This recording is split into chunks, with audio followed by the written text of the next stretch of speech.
Metanoia ministries YouTube ചാനലിലേക്ക് ഏവർക്കും സ്വാഗതം. കർത്താവിൻ്റെ രണ്ടാമത്തെ വരവുമായി ബന്ധപ്പെട്ടുള്ള ചിന്തകളാണ് നമ്മൾ ഷെയർ ചെയ്തുകൊണ്ടിരുന്നത്.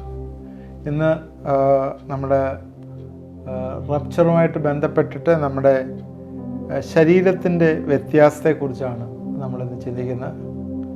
ഈ ഒരു എപ്പിസോഡിലത് തീർന്നില്ലെങ്കിൽ അടുത്ത എപ്പിസോഡിൽ കാണും. ചുരുക്കമായിട്ടല്ലേ പറയുന്നത്. നമുക്ക് 7 വ്യത്യാസം നമ്മുടെ ശരീരത്തിനുണ്ടാവും. അത് നമ്മൾ ഇന്ന് അതിനെക്കുറിച്ചാണ് ചിന്തിക്കുന്നത്. 7 വ്യത്യാസം നമ്മുടെ ശരീരത്തിനുണ്ടാവും. ഈ മരിച്ചുപോയവർ കൊണ്ട് ജീവനുള്ളവരും കണ്ണിമയ്ക്കുന്നിടയിൽ രൂപാന്തരപ്പെടും. 2 പേർക്കും തേജസ്സിൻ്റെ ശരീരമാണ്. ഒന്നാമത്തെ വ്യത്യാസം എന്ന് പറഞ്ഞാൽ തേജസ്സിൻ്റെ ശരീരമാണ്. അവനോട് സദൃശ്യന്മാരാകും എന്നുള്ള ഒരു ചിന്തയാണ് നമുക്ക് ആദ്യം വരുന്നത്. കർത്താവിനോട് സദൃശ്യന്മാരാകും. യേശുക്രിസ്തു ഉയർത്തുന്നതിന് ശേഷം യേശുക്രിസ്തുവിന് ഒരു ശരീരം ഉണ്ടായിരുന്നല്ലോ, നമുക്കറിയാം. അത് ആ ശരീരം തിരിച്ചറിഞ്ഞ് എല്ലാവരും തിരിച്ചറിഞ്ഞു, കണ്ടവരൊക്കെ തിരിച്ചറിഞ്ഞല്ലോ. യേശു ആണെന്ന് ശിഷ്യന്മാർ തിരിച്ചറിഞ്ഞു. ശരിക്കും നമ്മുടെ ഇപ്പം നമുക്ക് കാണുന്ന ഈ ശരീരം നമ്മുടെ ഈ കണ്ടീഷനിൽ ജീവിക്കാനുള്ള ശരീരമാണ്. എന്നുവെച്ചാൽ നമുക്ക് ഇവിടുത്തെ പ്രഷർ, ഇവിടുത്തെ ടെമ്പറേച്ചർ, ഇവിടുത്തെ ഓക്സിജൻ, ഇതൊക്കെ എടുത്തിട്ട് ജീവിക്കാനുള്ള ഒരു ശരീരമാണ് നമുക്കുള്ളത്. അതിൽ നിന്ന് വിഭിന്നമായിട്ടുള്ള ഒരു സിറ്റുവേഷനിലേക്കാണ് നമ്മൾ ആയിത്തീരുന്നത്. ആ ശരീരത്തെക്കുറിച്ച് ഉള്ള ചില കാര്യങ്ങൾ ഇന്ന് നമ്മൾ ചിന്തിക്കും. നമുക്കുണ്ടാകുന്ന വ്യത്യാസം എന്തൊക്കെയാണ് വ്യത്യാസങ്ങൾ എന്ന് നമ്മൾ ചിന്തിക്കും. ബൈബിളിൽ പറയുന്ന വാക്യങ്ങളുടെ റെഫറൻസ് വെച്ചാണ് നമ്മൾ ചിന്തിക്കുന്നത്. അപ്പോൾ ഒന്നാമത് നമുക്ക് തേജസ്സുള്ള ഒരു ശരീരമാണ് വരുന്നത്. ദ്രവത്വമുള്ളത് അദ്രവത്വത്തെ ധരിക്കും. നമ്മുടെ ശരീരത്തിൽ കൂടി പോകുന്ന ഇപ്പോൾ ഉള്ള നമ്മുടെ നമ്മളെ ഉണ്ടാക്കിയിരിക്കുന്ന മിനറൽസ്, അങ്ങനെ പൊടിയിൽ നിന്നാണല്ലോ നമ്മളെ ഉണ്ടാക്കിയത്. അതിൽ നിന്ന് വിഭിന്നമായിട്ട് ഫിസിക്സ് പറയുന്നത് matter cannot be destroyed nor can be created എന്നാണ് ശാസ്ത്രം പഠിപ്പിക്കുന്നത്. എന്നുവെച്ചാൽ നമ്മുടെ ശരീരം മണ്ണിനോട് അലിഞ്ഞ് ചേർന്ന് ഇരിക്കും. മണ്ണിൽ ചേർന്ന് അലിഞ്ഞങ്ങ് പോകും. നോർമലി കുറച്ച് മരിച്ചവരുടെയൊക്കെ നോക്കിയാൽ അറിയാം, ശവക്കലറൊക്കെ ചില എല്ലിൻ കഷ്ണങ്ങളോ ഒക്കെ കാണും. ബാക്കിയെല്ലാം ഇല്ലാതെയായി തീരുന്ന കാണാം. എന്നാൽ നമുക്കറിയാം ഈ മിക്സ് ചെയ്ത് ഇരുമ്പിൻ്റെ കഷ്ണങ്ങളും ഈ മണലും എല്ലാം കൂടെ, മണ്ണും എല്ലാം കൂടെ മിക്സ് ചെയ്തിട്ടാൽ അതിൻ്റെ അടുത്ത് ഒരു കാന്തം കൊണ്ടുവച്ച് കഴിഞ്ഞാൽ ആ കാന്തത്തിനകത്ത് ഇരുമ്പെല്ലാം കയറി പിടിക്കുന്നു എന്ന് പറയുന്ന പോലെ ദൈവത്തിന് ഈ റപ്ചറിൻ്റെ സമയത്ത് ഈ ആളുകളെയൊക്കെ ഉയർപ്പിക്കാനും സെലക്ട് ചെയ്യാനും ഒക്കെ കഴിയും. അതെങ്ങനെയാണ് കഴിയുന്നതെന്ന് ഇപ്പം ഏകദേശം നമുക്കതൊരു മനസ്സിലായല്ലോ. ഇപ്പം മിക്സ് ചെയ്യുന്ന ഒരു സിറ്റുവേഷൻ ആയാലും ഒരു കാന്തിക വലയം വരുമ്പോഴേ എല്ലാം അബ്സോർവ് ചെയ്യുന്നത് പോലെ തന്നെ ചെയ്യാനായിട്ട് ദൈവത്തിന് കഴിയും. എന്നാൽ നമ്മുടെ പ്രാകൃത ശരീരം, നമ്മുടെ ഇപ്പോൾ ഉള്ള മോർട്ടലായിട്ടുള്ള ശരീരം, ആത്മീയമായിട്ടുള്ളൊരു ശരീരം, സ്വർഗീയ ശരീരം അല്ലെങ്കിൽ ധരിക്കും എന്നാണ് പറയുന്നത്.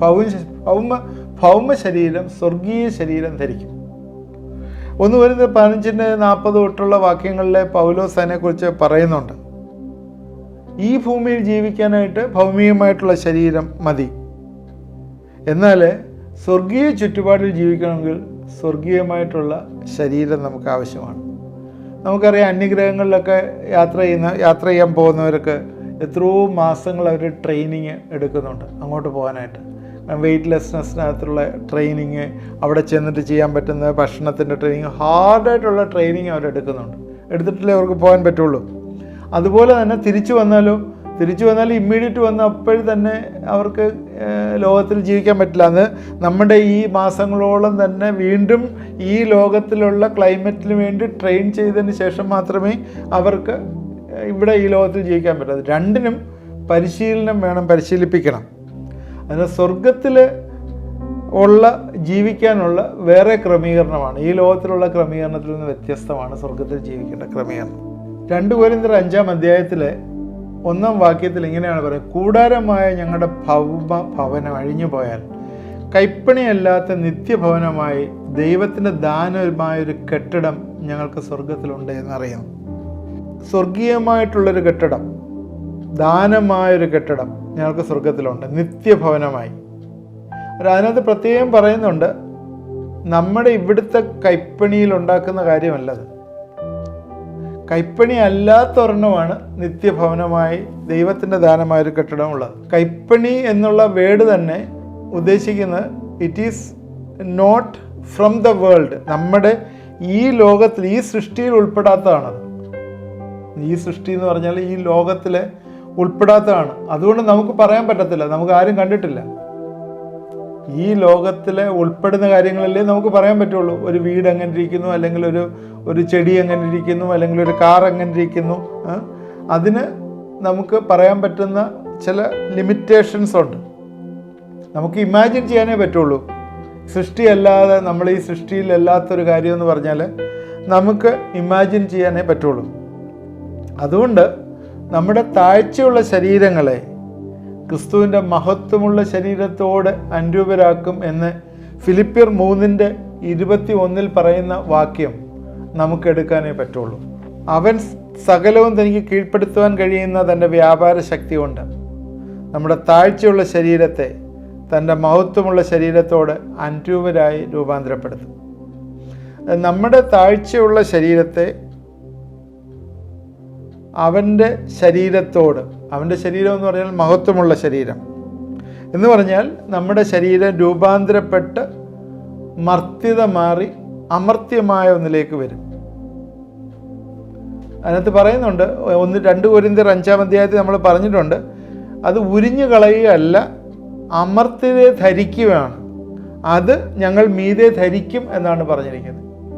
എന്ന് പറഞ്ഞാൽ ദൈവ തേജസ്, സ്വർഗീയ ശരീരമായി ദൈവ തേജസ് നമ്മൾ ധരിക്കും. യേശുക്രിസ്തുവിൻ്റെ ശരീരത്തെ പോലെ തന്നെ ഉള്ളൊരു ശരീരം.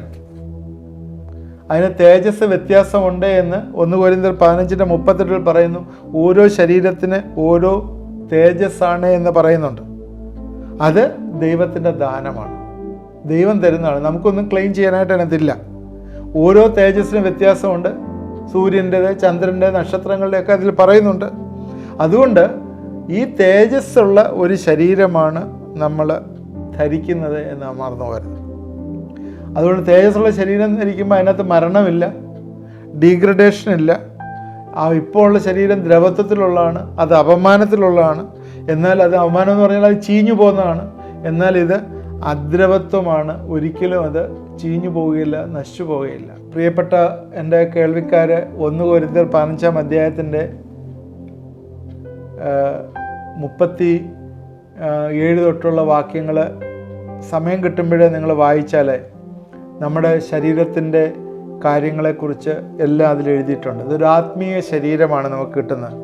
ആത്മീയ ശരീരം നമ്മുടെ ഈ ലോകത്തിലെ മനുഷ്യൻ്റെ ജീവൻ ഉള്ള ശരീരം എന്ന് പറഞ്ഞാൽ അവൻ്റെ രക്തത്തിലാണ് ജീവൻ ഇരിക്കുന്നത്. ഈ ആത്മീയ ശരീരത്തിൽ രക്തമില്ല, അത് മറിച്ചോ ആത്മീയ ശരീരത്തിൽ ആത്മാവാണുള്ളത്. അത് ദൈവദൂതന്മാർക്ക് തുല്യനായിട്ട് ഉള്ളൊരു ശരീരമാണ്. അതിന് വേഗതയുണ്ട്, ഭയങ്കര വേഗതയാണ്, മനുഷ്യൻ്റെ മനസ്സിൻ്റെ വേഗതയാണ്. എന്ന് പറഞ്ഞാൽ യേശുവിന് സ്വർഗത്തിൽ നിൽക്കുമ്പോൾ തന്നെ ഭൂമിയിൽ നിൽക്കാനായിട്ട് പറ്റി എന്നുള്ള രീതിയിലുള്ള വേദനയാണ്.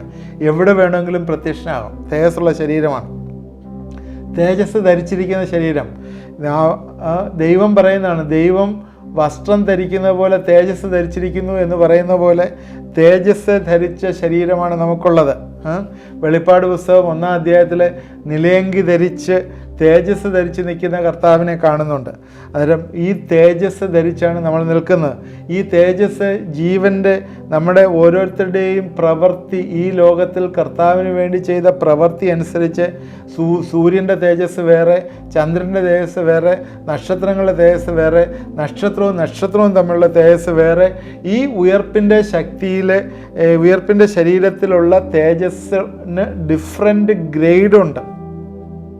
മറന്നു വരുന്നത്. അതിൽ ഇങ്ങനെയുള്ള ഗ്രേഡുകൾ നമുക്ക് കിട്ടുന്നത് എങ്ങനെയാണെന്ന് ചോദിച്ചാൽ, കർത്താവിൻ്റെ വേലയിൽ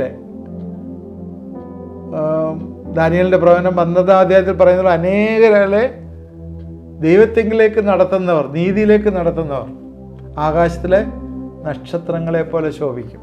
അപ്പോൾ പ്രധാനമായിട്ട് ഒരു വ്യത്യാസം, നമ്മൾ തേജസ്സിൻ്റെ ശരീരമാണുള്ളത്, അതിന് തേജസ്സിൻ്റെ ആവരണവും ഉണ്ടാവും. നമ്മൾ ഇതുവരെയും സംസാരിച്ച് നമുക്ക് തേജസ്സിൻ്റെ ശരീരം കിട്ടും, അവനോട് സദൃശന്മാരാവും, കർത്താവിൻ്റെ ശരീരം ഉണ്ടാവും എന്നുള്ളതാണ് നമ്മൾ പറഞ്ഞത്. രണ്ടാമത് നമുക്ക് തേജസ്സിൻ്റെ ഒരു ആവരണം നമുക്കുണ്ടാവും, ഒരു കവറിങ്. ആദാമിനെയും ഹവ്വായെയും സൃഷ്ടിച്ച് ഏദനിലാക്കിയപ്പോൾ അവർക്ക് ഈ തേജസ്സിൻ്റെ ആവരണം ഉണ്ടായിരുന്നു. അവർ പാപം ചെയ്തപ്പോൾ തേജസ് നഷ്ടപ്പെട്ടു. അതുവരെ അവർക്ക് ആ തേജസ്സിൻ്റെ ആവരണം ഉണ്ടായിരുന്നു. അന്നേരം അതിന് പുതിയ നിയമത്തിലോട്ട് വരുമ്പോൾ ലൂക്കോസ് 9:28 28-29 വാക്യങ്ങളിലെ പത്രോസിനെയും യോഹന്നാനെയും യാക്കോബിനെയും കൂട്ടി മലയിൽ കയറിപ്പോയി പ്രാർത്ഥിപ്പാനായി. അവൻ പ്രാർത്ഥിക്കുമ്പോൾ മുഖത്തിൻ്റെ ഭാവം മാറി ഉടുപ്പ് മിന്നുന്ന വെള്ളയായി തീർന്നു. തേജസ്സിൻ്റെ ഒരു ആവരണമാണ് അവിടെ വന്നത്.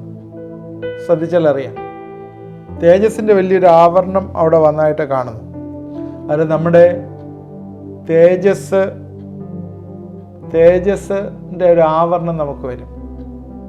തേജസ്സിലായിരിക്കും എല്ലാം, മിന്നുന്ന രീതിയിലിരിക്കും. ഒന്ന് ആലോചിച്ച് നോക്കിയാൽ നമ്മുടെയൊക്കെ ദൂതന്മാരെ പോലെ ഇരിക്കും, മിന്നുന്ന രീതിയിൽ. അവിടെ ഭക്ഷണം കഴിക്കുകയോ ഇല്ലയോ എന്നുള്ള കാര്യമൊക്കെ പിന്നെ നമുക്ക് ചിന്തിക്കാം. ശരിക്കും അവിടെ ഭക്ഷണത്തിൻ്റെ ഒന്നും ആവശ്യമില്ല. കാരണം നമുക്ക് രക്തം ഇല്ലല്ലോ, ഉള്ളിലെ രക്തമില്ലല്ലോ, മോർട്ടലല്ലേ, ഇമ്മോർട്ടലല്ലേ. അന്നേരം നിങ്ങൾ ചോദിക്കുക, യേശുക്രിസ്തു ഭക്ഷണം കഴിച്ചു. ഭക്ഷണം കഴിക്കാം, അതിന് കുഴപ്പമൊന്നുമില്ല, ഭക്ഷണം കഴിക്കുന്നതിന് കുഴപ്പമില്ല. പക്ഷേ അതിൻ്റെ ആവശ്യമില്ല. നേരത്തെ പറഞ്ഞ പോലെ നമുക്ക് എവിടെ വേണമെങ്കിലും ട്രാവൽ ചെയ്യാം, എവിടെ വേണമെങ്കിലും പ്രത്യക്ഷപ്പെടാം. ലൈറ്റിൻ്റെ സ്പീഡിനേക്കാളും കൂടുതൽ സ്പീഡുണ്ടാവും. ആ രീതിയിലുള്ളൊരു ശരീരമായിരിക്കും ഉണ്ടാവുന്നത്. തേജസ്സിൻ്റെ ആവരണം ഉണ്ട്. മൂന്നാമത് നമുക്ക് ഉള്ളത് നമ്മുടെ പേര് മാറും എന്ന് നമുക്ക് കാണാം. പഴയ നിയമത്തിൽ നമുക്കറിയാം, അബ്രഹാമിൻ്റെ പേര് മാറി. അബ്രാം എന്നുള്ള പേര് അബ്രഹാം എന്നായി. സാറയുടെ പേര് മാറി. യാക്കോബിൻ്റെ പേര് ഇസ്രായേൽ എന്നാക്കി. ഇങ്ങനെ പേരുകൾ മാറ്റുന്ന ഒരു സ്റ്റൈല് അതായത് കാണാം. ഇതൊക്കെ എപ്പോഴാണ് സംഭവിക്കുന്നതെന്ന് ശ്രദ്ധിച്ചാൽ നിങ്ങൾക്കറിയാം. ദൈവവുമായിട്ടുള്ള എൻകൗണ്ടറിലാണ് ഇതെല്ലാം സംഭവിക്കുന്നത്, പേര് മാറ്റുന്നത്. വലിയൊരു ദൂതാണത്. വക്രതയുള്ള ചതിവുള്ള യാക്കോബിനെ ഇസ്രായേലാക്കി മാറ്റുന്നു. ദൈവദൂതനായിട്ടുള്ള മൽപ്പിടുത്തത്തിൽ ദൈവവുമായിട്ടുള്ള ഉടമ്പടിയിലെ അബ്രഹാം എന്നുള്ള അബ്രഹാം എന്നാക്കുന്നു. ഇതൊക്കെ ദൈവവുമായിട്ടുള്ള എൻകൗണ്ടറിൽ നടക്കുന്ന കാര്യങ്ങളാണ്. ഇവിടെ അതുപോലെ സ്വർഗത്തിലെ നമ്മുടെ ഈ പേരൊന്നുമല്ല വിളിക്കുന്നത്, ദൈവം വേറൊരു പേര് തരും. വെളിപ്പാട് പുസ്തകം 2-ാം അധ്യായത്തിൻ്റെ 17-ാം വാക്യത്തിൽ ഇങ്ങനെയാണ് പറയുന്നത്: ആത്മാവ് സഭകളോട് പറയുന്നതെന്ന് ചെവിയുള്ളവൻ കേൾക്കട്ടെ. ജയിക്കുന്നവന് ഞാൻ മറഞ്ഞിരിക്കുന്ന മന്ന കൊടുക്കും. ഞാനവന് വെള്ളക്കല്ലും ലഭിക്കുന്നവനല്ലാതെ ആരും അറിയാത്ത ആ കല്ലിന്മേൽ എഴുതിയിരിക്കുന്ന പുതിയ പേരും കൊടുക്കും. ജയിക്കുന്നവന് കൊടുക്കുന്ന കാര്യമാണ്, ഒരു പുതിയ പേര് കൊടുക്കും. സ്വർഗത്തിൽ നമുക്കൊരു പുതിയ പേരുണ്ടാവും. നമുക്ക് പുതിയ പേര് ദൈവം തരും. അത് നമ്മൾ മറന്നു പോകരുത്. തീർച്ചയായും നമ്മൾ ഉയർത്തെഴുന്നേറ്റ് അല്ലെങ്കിൽ ട്രാൻസ്ഫോംഡ് ആയിട്ടുള്ള ഒരു ബോഡി, തേജസ്സിൻ്റെ ശരീരം കിട്ടുമ്പോഴേ അതിനകത്തൊരു പുതിയ പേരും കാണും. അത് ഏത് പേരാണ്, അത് എന്താണെന്ന് ചോദിച്ചാൽ എനിക്ക് അതിനെക്കുറിച്ച് പറയാൻ പറ്റത്തില്ല. നമുക്ക് കിട്ടുന്ന പേര് നമ്മുടെ ഈ ലോകത്തിലെ പ്രവൃത്തിക്കനുസരിച്ചുള്ളൊരു പേരായിരിക്കും നമുക്ക് കിട്ടുന്നത്. നാലാമത് നമുക്ക് പ്രതിഫലം കിട്ടും. ഈ പ്രതിഫലത്തിനകത്ത് നമുക്ക് കിരീടങ്ങളുണ്ട്. കിരീടങ്ങളിനകത്ത് വെളിപ്പാട് പുസ്തകം 4:4 മൂപ്പന്മാർക്ക് സ്വർണ്ണ കിരീടം കൊടുക്കുന്നുണ്ട്. അല്ലാതെ നമുക്ക് ഉള്ള കിരീടങ്ങൾ ഞാൻ ഈ പ്രതിഫലത്തെക്കുറിച്ച് നമ്മൾ ഇനിയും ഈ ഭീമ ന്യായവിധിയിൽ വിശുദ്ധന്മാർക്കുള്ള ന്യായവിധി ഉണ്ടല്ലോ, ഈ 7 വർഷക്കാലത്തുള്ള, അതിനകത്ത് ആ പ്രതിഫലത്തെക്കുറിച്ച് നമുക്ക് പറയാം. നമുക്ക് നാലാമത് പ്രതിഫലം കിട്ടും എന്നുള്ളത് നമ്മൾ മറന്നു പോകാൻ. ഓക്കെ, അഞ്ചാമത്തെ ഒരു കാര്യം കൂടെ ഇന്ന് പറഞ്ഞിട്ട് നമ്മുടെ ഇന്നത്തെ ഇത് അവസാനിപ്പിക്കുകയും പിന്നെ ശരീരത്തിന് 2 പ്രത്യേകതയും കൂടെ അത് അടുത്ത ദിവസങ്ങളിൽ പറയാം. പ്രത്യേകിച്ച് നമ്മൾ ഓർക്കേണ്ടത് നമ്മുടെ ലാംഗ്വേജ് മാറും. നമ്മുടെ തേജസ്സിലുള്ള ലാംഗ്വേജ്. ഇപ്പം ലോകത്തിൽ 8000 ഭാഷകളുണ്ട്. ഈ ഭാഷ ലാംഗ്വേജ് മാറുമെന്ന് പറഞ്ഞാൽ അതിനേക്കാൾ മനസ്സിലാക്കേണ്ടത് നമ്മൾ പറയുന്ന ഭാഷ എല്ലാവർക്കും മനസ്സിലാവുന്ന രീതിയിൽ. ദൂതന്മാരുടെ ഭാഷ 1 കൊരിന്ത്യർ 13:1 ഞാൻ ദൂതന്മാരുടെ ഭാഷകൾ സംസാരിച്ചാലും എന്ന് പറയുന്ന ഭാഗം, നമ്മുടെ ഭാഷ മാറി വരുന്നതായിട്ട് നമുക്ക് കാണാം. അല്ലെങ്കിൽ നമ്മൾ പറയുന്നത് മറ്റുള്ളവർക്ക് മനസ്സിലാവുന്ന രീതിയിൽ. നേരത്തെ നമ്മൾ പറഞ്ഞു തേജസ്സിൻ്റെ ശരീരത്തിനുള്ളൊരു പ്രത്യേകത എന്ന് പറഞ്ഞാൽ ബുദ്ധി ഭയങ്കരമായിട്ട് കൂടുതലാണ്. എന്തൊക്കെ നമുക്ക് മറഞ്ഞിരിക്കുന്നു ആ ബുദ്ധിയെല്ലാം നമുക്ക് തിരിച്ചു വരും. ഈ 1000 ആണ്ട് വാഴ്ചയിലെ ഈ തേജസ്സിൻ്റെ ശരീരത്തോടെയാണ് നമ്മൾ ചെല്ലുന്നത്. അവിടെ ചെന്ന് കഴിയുമ്പോൾ ബുദ്ധിയുടെ വികാസം എന്ന് വെച്ചാൽ എന്തൊക്കെ ഇവിടെ മറഞ്ഞിരിക്കുന്നു. ഉദാഹരണം പറഞ്ഞാൽ ഇപ്പം മോശ ചെങ്കടലിനെ 2ആയിട്ട് വിഭജിച്ചു, കൈ നീട്ടി 2ആയിട്ട് വിഭജിച്ചു. അതിൻ്റെ പ്രിൻസിപ്പിൾ എന്തായിരുന്നു നമുക്ക് ആർക്കും അറിയത്തില്ലല്ലോ. ദൈവം പറഞ്ഞു, എന്നാൽ അവിടെ ചെല്ലുമ്പോൾ അത് എങ്ങനെയാണ് അത് വിഭജിച്ചതെന്ന് മനസ്സിലാവാൻ പറ്റും. ആ രീതിയിലുള്ള ബുദ്ധി ദൈവം നമുക്ക് തരും. നമുക്ക് ഒരിക്കലും ഇല്ലാത്ത ബുദ്ധി. നമ്മുടെ ഇപ്പോഴത്തെ ബുദ്ധിയെല്ലാം പലതും അടച്ചു വെച്ചിരിക്കുകയാണല്ലോ. നമുക്കത് പൂർണ്ണമായിട്ട് വിനിയോഗിക്കപ്പെടുവാനായിട്ട് സാധ്യമല്ലാത്ത രീതിയിൽ പലതും പെർവേർട്ടഡ് ആയിരിക്കുകയാണല്ലോ പിശാചിൻ്റെ ശക്തിയിൽ. അതുകൊണ്ട് നമുക്ക് നമ്മുടെ ലാംഗ്വേജ് മാറും എന്ന് നമ്മൾ മറന്നു വരും. നമുക്ക് തുടർന്നും ഇതിനെക്കുറിച്ച് ചിന്തിക്കാം. ഇന്നെൻ്റെ സമയം ഇവിടെ അവസാനിച്ചുകൊണ്ട് നമ്മൾ ഇത് കണ്ടിന്യൂ ചെയ്യാം. അടുത്ത ദിവസം കൂടി നമുക്ക് കണ്ടിന്യൂ ചെയ്യാം. തീർച്ചയായും നമുക്ക് നമ്മുടെ ശരീരത്തിൻ്റെ വ്യത്യാസത്തെക്കുറിച്ചാണ് ഏറ്റവും പ്രധാനമായിട്ട് ഞാൻ പറഞ്ഞ തേജസ്സിൻ്റെ ശരീരമാണ്. തേജസ്സിൻ്റെ ആവരണം നമുക്കുണ്ടാവും. നമ്മുടെ പേര് മാറും. കർത്താവ് നമുക്കൊരു പുതിയ പേര് തരും. നമുക്ക് പ്രതിഫലം തരും. ഈ പ്രതിഫലത്തെക്കുറിച്ച് തുടർന്ന് നമ്മുടെ കിരീടങ്ങളെക്കുറിച്ച് നമ്മൾ സംസാരിക്കുമ്പോൾ അതിനെക്കുറിച്ച് പറയാം. കിരീടം നമുക്ക് തരുന്ന കാര്യങ്ങൾ ബൈബിളിലുണ്ട്. അതിനെക്കുറിച്ച് നമ്മൾ പറയും. അത് കഴിഞ്ഞിട്ട് നമ്മൾ അതിനോട് ചേർന്ന് നമ്മുടെ ലാംഗ്വേജ് മാറുന്ന കാര്യം പറഞ്ഞു. നമ്മുടെ ലാംഗ്വേജ് മാറും. തീർച്ചയായും എന്ത് വലിയ ഉത്കൃഷ്ടമായിട്ടുള്ള കാര്യങ്ങളാണിത്. നമുക്ക് ചിന്തിക്കാൻ കൂടെ വയ്യാത്ത കാര്യങ്ങളല്ലേ ദൈവം നമുക്ക് ഒരുക്കി തരുന്നത്. ഇതൊക്കെ തന്നെ മഹത്വമുള്ള ശരീരത്തിൽ നമുക്ക് വരുന്നതാണ്. അതുകൊണ്ട് ഈ മഹത്വമുള്ള ശരീരം നമ്മൾ പ്രാപിക്കാനായിട്ട് നമ്മളെ തന്നെ ഒരുക്കുകയും നമുക്ക് അതിനുവേണ്ടി പ്രത്യാശിക്കുകയും ചെയ്യാം. ദൈവം നമ്മളെ സഹായിക്കട്ടെ. ഞാൻ നിങ്ങൾക്ക് വേണ്ടി പ്രാർത്ഥിക്കുകയാണ്. എന്നോട് ചേർന്ന് പ്രാർത്ഥിക്കണം. രോഗികളെ ഓർത്ത് പ്രാർത്ഥിക്കുമ്പോഴേ ഇന്ന് വലിയൊരു വിടുതൽ നമ്മുടെ ജീവിതത്തിൽ പല രീതിയിൽ വരും. ദൈവം നമ്മളെ അനുഗ്രഹിക്കുക, സഹായിക്കും. കർത്താവേ, ഇത് കണ്ടുകൊണ്ടിരുന്ന എല്ലാവരെയും അനുഗ്രഹിച്ച് പ്രാർത്ഥിക്കുന്നു. നിൻ്റെ വലിയ കൃപകൾ ഈ ദിവസങ്ങളിൽ അവരിൽ നിറയട്ടെ എന്ന് പ്രാർത്ഥിക്കുന്നു. പ്രത്യേകിച്ചും കർത്താവ് തൻ്റെ രാജ്യം സ്ഥാപിക്കുവാനായി വരുമ്പോഴേ കർത്താവെ ഞങ്ങളെ പുതിയ ട്രാൻസ്ഫോംഡ് ആയിട്ടുള്ള ശരീരത്തോടുകൂടി നീ ഇവിടെ കൊണ്ടുവരുമെന്ന് ഞങ്ങൾ ചിന്തിച്ചല്ലോ. ആ തേജസ്സുള്ള ശരീരം ഞങ്ങൾക്ക് തരുമ്പോഴേ നിന്നോട് സദൃശരായിത്തീരും എന്ന് ഞങ്ങളെ മനസ്സിലാക്കുന്നു. കർത്താവെ, അത് കൈപ്പണിയല്ല, ഈ ലോകത്തിൻ്റെ സൃഷ്ടിയിലുള്ളതല്ല, ആരുടെയും മനസ്സിൽ തോന്നാത്ത കാര്യങ്ങൾ കർത്താവെ ആ രീതിയിൽ കർത്താവ് പുതിയൊരു ശരീരം ഞങ്ങൾക്ക് തരുന്ന ദൈവമാണ്. അതുകൊണ്ട് അവനോട് സദൃശന്മാരായിരിക്കുന്ന ശരീരം കർത്താവെ നീ ഞങ്ങൾക്ക് തരും. അതിന് വലിയൊരു തേജസ്സിൻ്റെ ആവരണമുണ്ടല്ലോ. ഞങ്ങളുടെ പേര് നീ മാറ്റി കർത്താവെ ഉയരത്തിലുള്ള വലിയ പ്രതിഫലം നീ ഞങ്ങൾക്ക് തരുന്ന ദൈവമാണ്. അതോർത്ത് ഞങ്ങൾ നിന്നെ സ്തുതിക്കുന്നു, സ്തോത്രം ചെയ്യുന്നു. കർത്താവെ, ആ വലിയ അനുഭവത്തിൽ ജീവിക്കാനായിട്ട് ഞങ്ങളെ നീ ഇടവരുത്തണമേ, സഹായിക്കണമേ എന്ന് പ്രാർത്ഥിക്കുന്നു.